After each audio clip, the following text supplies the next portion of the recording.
Welcome back to Sunil miracle vlogs YouTube channel. ರೈತ ಬಾಂಧವರಲ್ಲಿ ನಾನು ಏನು ಹೇಳಕ್ಕೆ ಮಾತುಗಳಿಲ್ಲ. ಯಾಕಂದ್ರೆ ಈ ವರ್ಷ ಮಳೆಗಾಲ ಮಾತ್ರ ಪೂರ್ತಿ ಹೋಯಿತು.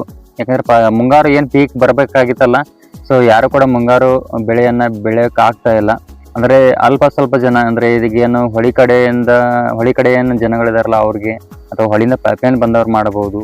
ಅಂದರೆ ಈ ಥರ ಸ್ವಲ್ಪ ನೀರಿದ್ದವ್ರಿಗೆಲ್ಲ ಅನುಕೂಲ ಆಗಿದೆ. ಬಟ್ ನೀರು ಇರದೇ ಇದ್ದವರಿಗೆ ಈ ವರ್ಷ ಮಳೆಗಾಲ ಪೂರ್ತಿ ಕಡಿಮೆ ಆಗಿದೆ. ಸೊ ಆದ ಕಾರಣ ಬರಗಾಲದ ಪರಿಸ್ಥಿತಿ ಇದೆ. ಅಂದರೆ ನೀರಿದ್ದವ್ರು ಹೆಂಗೆ ಬೆಳಿತಾರೆ, ಬಟ್ ಆದರೆ ನೀರೇ ಇಲ್ಲ ಅಂದರೆ ಏನು ಮಾಡೋಕ್ಕಾಗುತ್ತೆ ಹೇಳಿ. ಅಂದರೆ ಈ ವರ್ಷ ತುಂಬ ಕ್ರಿಟಿಕಲ್ ಆದ ಕಂಡೀಷನ್. ಯಾಕಂದರೆ ರೈತರಿಗೆ ಮುಂಗಾರು ಪೀಕು ಮತ್ತು ನೆಕ್ಸ್ಟ್ 2 ಪೀಕ್ ಬಂದ್ರೂ ಬದುಕೋಕೆ ಕಷ್ಟ ಆಗುತ್ತೆ. ಆದರೆ ಇವಾಗ ಒಂದು ಬೆಳೆನೇ ಬರಲಿಲ್ಲ ಅಂದರೆ ಇವಾಗ ರೈತರ ಜೀವನ ಹೆಂಗಾಗಿರ್ತದಪ್ಪ ಅಂತಂದ್ರೆ, ಈಗ ಬೆಳೆ ಮಾಡ್ಬೇಕಂದ್ರೆ ನೀರನ್ನೂ ಇಲ್ಲ, ಅಂದರೆ ಮೊದಲೇ ಎಲ್ಲ ಸಾಲದಲ್ಲಿ ಇರ್ತಾರೆ. ಆಗ ಮತ್ತೆ ಮುಂದಿನ ಬೆಳೆನೂ ಇಲ್ಲ. ಅಂದರೆ ರೈತರ ಜೀವನ ಹೆಂಗಪ್ಪ ಅಂತಂದ್ರೆ, ಇವಾಗ ಬೆಳಿತಕ್ಕಂಥ ಬೆಳೆಗೆ ಇವಾಗ ಪ್ರೆಸೆಂಟ್ ಅವ್ರಿಗೆ ಇನ್ಕಮ್ ಇರಲ್ಲ. ಒಂದು ವರ್ಷ ಆದ ನಂತರ ಅವ್ರಿಗೆ ಆದಾಯ ಬರ್ತಕ್ಕಂಥದ್ದು. ಅದು ಈ ರೀತಿ ಮಳೆಗಾಲ ಕಡಿಮೆ ಆಗಿ ಈ ರೀತಿ ಹೋದರೆ ರೈತರ ಜೀವನ ತುಂಬ ಹಾಳಾಗುತ್ತೆ. ಅಂದರೆ ಮಳೆಗಾಲ ಕರೆಕ್ಟ್ ಆದರೂ ಕೂಡ ಒಳಗೊಮ್ಮೆ ಬೆಳೆ ಬರಲ್ಲ. ಬಟ್ ಮಳೆಗಾಲನ ಆಗಲಿಲ್ಲ ಅಂದರೆ ಬೋರು ಬಾವಿ ಎಲ್ಲ ನೀರು ಹೆಂಗೆ ಹೆಚ್ಚಾಗುತ್ತೆ. ಸೊ ಈ ವರ್ಷ ತುಂಬ ಬರಗಾಲ ಬಿದ್ದಿರೋದ್ರಿಂದ ರೈತರ ಜೀವನ ಅಸ್ತವ್ಯಸ್ತವಾಗಿದೆ. ವಿಚಿತ್ರ ಏನಪ್ಪ ಅಂತಂದ್ರೆ, ರೈತರು ಬೆಳೆ ತುಂಬ ಚೆನ್ನಾಗಿ ಬೆಳೆದಿರ್ತಾರೆ. ಅಂದರೆ ಎಲ್ಲ ರೈತರಲ್ಲಿಯೂ ಒಂದು ಒಳ್ಳೆ ಉತ್ತಮ ರೀತಿಯಲ್ಲಿ ಬೆಳೆ ಬಂದಿರುತ್ತೆ.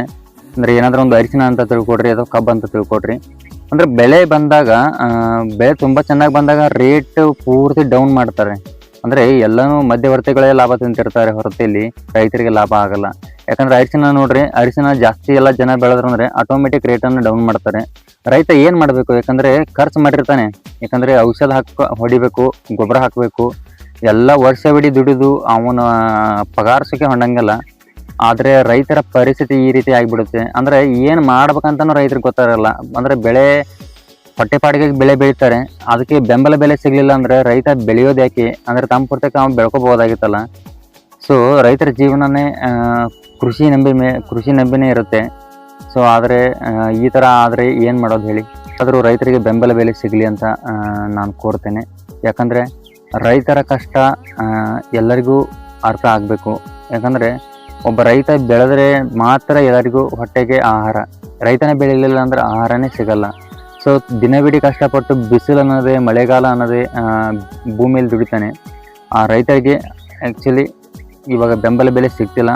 ಸೊ ಅದಕ್ಕೋಸ್ಕರ ಮುಂದಿನ ದಿನಗಳಲ್ಲಾದರೂ ರೈತರಿಗೆ ಒಂದು ಒಳ್ಳೆ ರೀತಿಯಲ್ಲಿ ಬೆಲೆ ಸಿಗಲಿ ಅಂತ ಹೇಳ್ತೀನಿ. ಜೊತೆಗೆ ಬರಗಾಲದ ಪರಿಸ್ಥಿತಿ ಹೀಗೆ ಮುಂದುವರೆದ್ರೆ ರೈತರ ಜೀವನ ತುಂಬ ಹೇಳಬಾರ್ದು, ಆ ರೀತಿ ಆಗುತ್ತೆ. ನೋಡೋಣ, ಇನ್ನೊಂದು ಸ್ವಲ್ಪ ದಿನದಲ್ಲಿ ಮಳೆ ಆಗಬಹುದು. ಆದರೆ ಈಗಿನ ಪರಿಸ್ಥಿತಿ ನೋಡಿದ್ರೆ ಯಾರೂ ಕೂಡ ಬೆಳೆಯನ್ನು ಮಾಡಿಲ್ಲ. ಬೆಳೆನ ಹೆಂಗೆ ಮಾಡ್ತಾರೆ ಹೇಳ್ರಲ್ಲ? ಭೂಮಿಯಾಗ ನೀರಿಲ್ಲ ಅಂದ್ರೆ ಬೆಳೆ ಮಾಡೋಕ್ಕೆ ಚಾನ್ಸೇ ಇಲ್ಲ. ಸೊ ಮುಂದಿನ ದಿನದಲ್ಲಿ ಮಳೆ ಆಗುವ ನಿರೀಕ್ಷೆ ಅಲ್ಲಿದ್ದಾನೆ ರೈತ. ಸೊ ಮತ್ತೆ ನೆಕ್ಸ್ಟ್ ವಿಡಿಯೋದಲ್ಲಿ ಸಿಗೋಣ. ಅಲ್ಲಿವರೆಗೂ ಟೇಕ್ ಕೇರ್. ದಯವಿಟ್ಟು ಸಪೋರ್ಟ್ ಮಾಡಿ, ಒಂದು ಸಬ್ಸ್ಕ್ರೈಬ್ ಮಾಡಿರಿ ಅಂತ ಹೇಳ್ತಾ ಎಲ್ಲರಿಗೂ ಟೇಕ್ ಕೇರ್. Bye bye.